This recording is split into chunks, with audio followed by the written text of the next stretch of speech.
Buenos días, profesor. Entonces, pues si bien el tema es de mucha profundidad, se tratará de hacer un análisis pues muy concreto. Entonces, comenzaríamos con la primera pregunta. ¿Qué es el conocimiento? El conocimiento, como tú lo has dicho, es un tema muy profundo y tiene, desde mi punto de vista, una doble naturaleza. Es una actividad humana que proviene de la acción de conocer, pero también es una categoría lógica de análisis e investigación muy amplia. Como actividad del hombre, primero somos muy curiosos y queremos darnos cuenta del mundo y darle respuesta a nuestras propias inquietudes existenciales y personales, y con ellas las sociales. En ese sentido, entonces, nos lanzamos, creamos métodos, creamos herramientas, y creamos conceptos, y creamos categorías conceptuales para poder conocer ese mundo, para poder dar cuenta de ese mundo. En ese sentido, entonces, tenemos primero la aproximación empírica al mundo, la aproximación sensorial, que como niños, entonces, nos permiten adquirir un conocimiento que es más dado con la información del mundo. Nos informamos del mundo a través de lo que vemos, de lo que oímos, de lo que los 5 sentidos normales nos aportan. Esa información la procesamos con aquello que la cultura nos da. Y la cultura nos da un lenguaje, nos da también unos esquemas de conocimiento, dependiendo de cada contexto. Y ese procesamiento lo elevamos después a una teorización. Y esa teorización se constituye en sistemas y corrientes de conocimiento. Esas corrientes de conocimiento son susceptibles a ser controvertidas y debatidas desde diferentes ópticas, ya sea desde la ciencia, desde la religión, desde la misma filosofía, desde la metafísica, desde las ideologías, e inclusive desde aquello que nos desborda en nuestra capacidad racional y sensorial, y entramos en el terreno pues de lo oculto, de lo misterioso. Y este tema, fíjate que es muy interesante. ¿Por qué? Porque no existe una sola forma de conocer. No existe tampoco una sola realidad unívoca para conocer. Y esto depende del punto donde se pare el sujeto.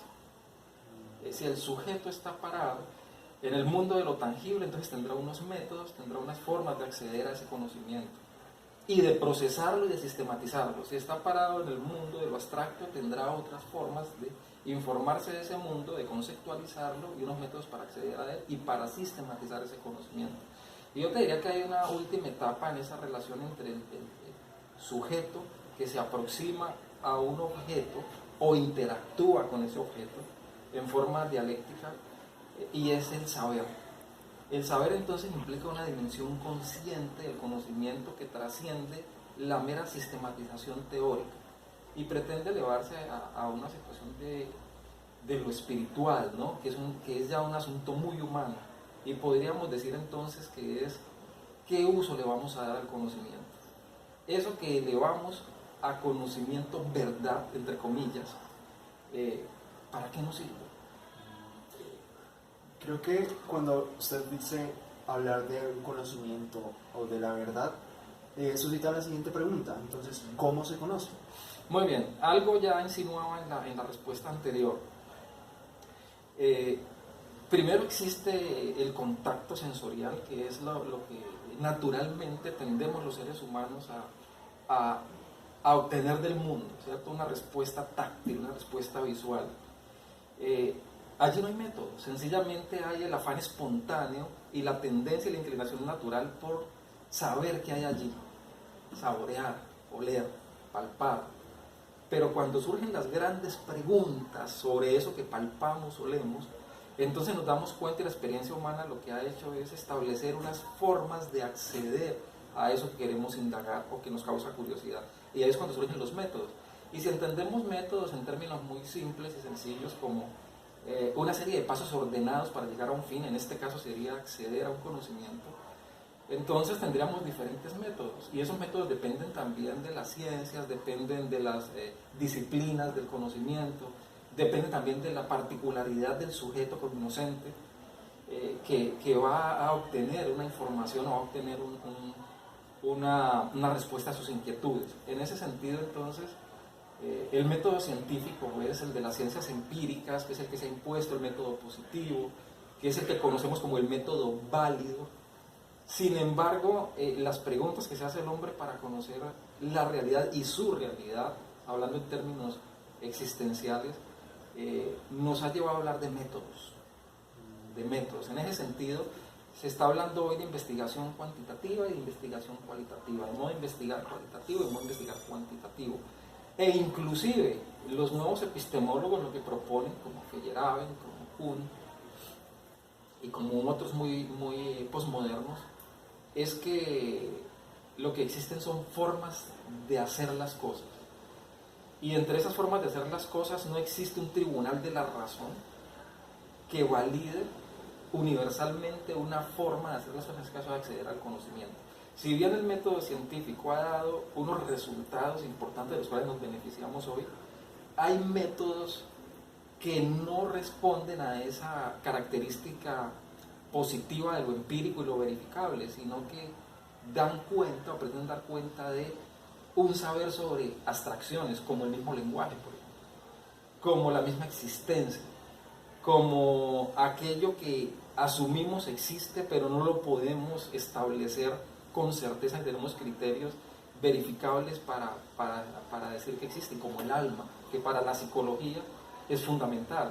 En la psicología la existencia del alma se da como un presupuesto de realidad, pero el psicólogo no tiene un método para verificarlo. Entonces, abrirse a una cantidad de métodos es una posibilidad de acceder a más conocimiento, no tanto en términos de cantidad, sino de calidad.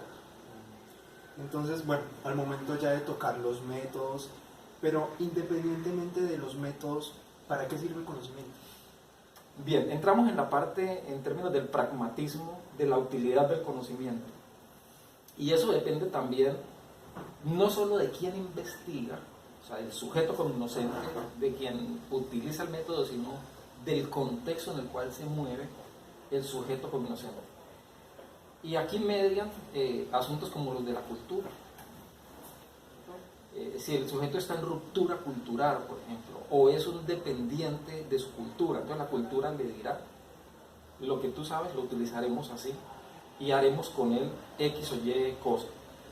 Si el sujeto está en ruptura y en oposición crítica con su sociedad, pues el conocimiento lo utilizará para replantear conocimientos previos y organizaciones estructurales de su sociedad, de su cultura, políticamente hablando, éticamente hablando, epistemológicamente hablando.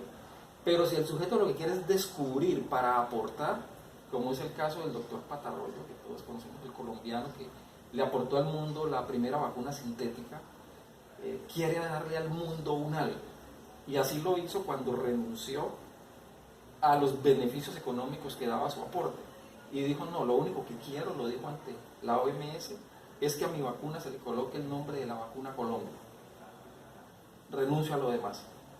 Entonces, esto está relativizado por el contexto, por la condición misma del sujeto cognoscente, por las presiones y los condicionamientos que reciba del exterior. Porque fíjate que hay, en el caso de la ciencia de investigadores, que cuando han estado en regímenes políticos que tienen intenciones evidentemente de armamento, de construir armamentos y tecnologías para la destrucción del otro, han colocado a sus científicos en posición de trabaje para el sistema, y todo lo que usted aporte no es suyo, sino que es para el Estado. Entonces la utilidad del conocimiento ya está manipulada y tiene una tendencia política definida. Fíjense, generalmente los estados totalitarios, los estados fascistas, los estados de ultraderecha, los estados de fundamentación de ultraizquierda, que el conocimiento tiene una utilidad y es eliminar al diferente a mí. Fíjate que el diferente a Patarroyo, ¿no? Y al filósofo que quiere dar cuenta de explicar y comprender este mundo. Yo quiero darles a ustedes mi visión de cómo entender este mundo. Entonces depende mucho de esas dos cosas, ¿no? Yo diría que esas tres cosas. Es una posición ética, de conciencia de quien se aproxima a los procesos del conocimiento. Si es un asunto personal, yo aporto, esta es mi visión, esto es lo que encontré, lo pongo a consideración de los demás seres humanos. Si mi sociedad me condiciona y me presiona, pues yo haré lo que la sociedad espera de mí. Si estoy ante un sistema político o académico que me determina y condiciona a producir para, pues obedeceré a esos criterios externos a mí. Y es una postura ética finalmente, ¿no? Es una postura ética porque es el sujeto cognoscente el que dice lo que sé beneficiará, aportará o servirá a.